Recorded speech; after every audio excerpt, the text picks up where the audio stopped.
Hello, everyone. This is Prudence with Learn with Prudence. And today I'm going to talk about leadership, of course, and resilience. Resilience is so complex and is more complex than maybe people realize because I know a lot of people talk about it and a lot of people reference it, right? Um, as they should, but there are a lot of things that's not included, I think, in the mainstream education when it comes to resilience. Um, I made a post the other day on Instagram, and it basically said that do you know that resilience is not a one time event, or it's not something that comes to the surface after something difficult. It is an internal operating system, and we all have one. But the difference is, how are we in tune with our operating system? Is it regulated or is it dysregulated? And although there are different avenues to talk about resilience, I'm going to talk about three parts. One, mental energy. Two, capacity. And three, self assurance. And then after each of those is so much to unpack under each of those. Let's go with mental energy. There's so much involved with mental energy. For example, of course, sleep quality, um, dehydration, dehydration versus hydration, knowing our triggers. Are we holding on to our boundaries? Do we understand when we need to stop and take a rest? Are we utilizing lunch breaks or just breaks in general? Are we doing brain break games? So we can build up our mental energy. Okay. But if we're tired all the time, if we're sluggish, that's going to interrupt our resilience. Okay. And capacity. And you know what capacity is, it's how much we can hold, right? It's how much weight, mental weight, we can carry at that particular moment. Okay.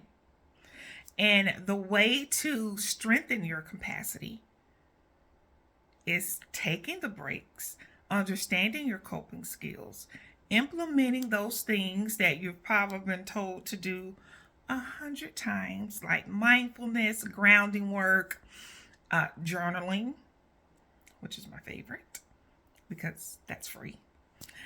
And of course, talking to a professional. But how much you can hold.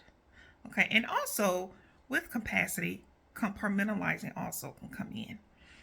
Do I even need to think about this today? Can I put that in one of my little mental folders?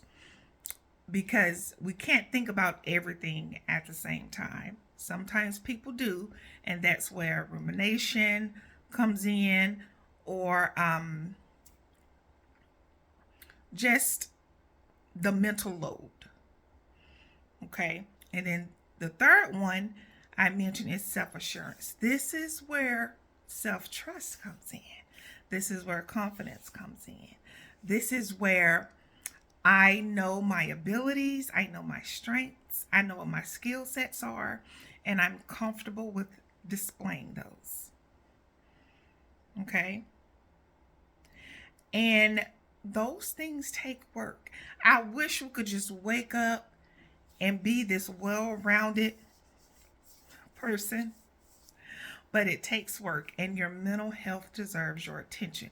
Your resilience deserves your attention. And if you have a typical Monday through Friday job and the weekend isn't long enough to recover, or if you have a typical, just say, 8 to 5 job, and then we're noticing, like, hey, the night when we get off, that afternoon or the night is not long enough to recover, the next day. That stress is repeating itself, it's getting stronger, it's getting tighter, it's boiling up. We need to pay attention because we probably got to work on our resilience, which means we got to work on mental energy, capacity, and our self assurance. And mental health, emotional health is so much more. It's not tangible, right? In terms of, okay, if there's a project, you do these 3 things and the project has a specific outcome. With behavioral health, it's different because it includes our habits.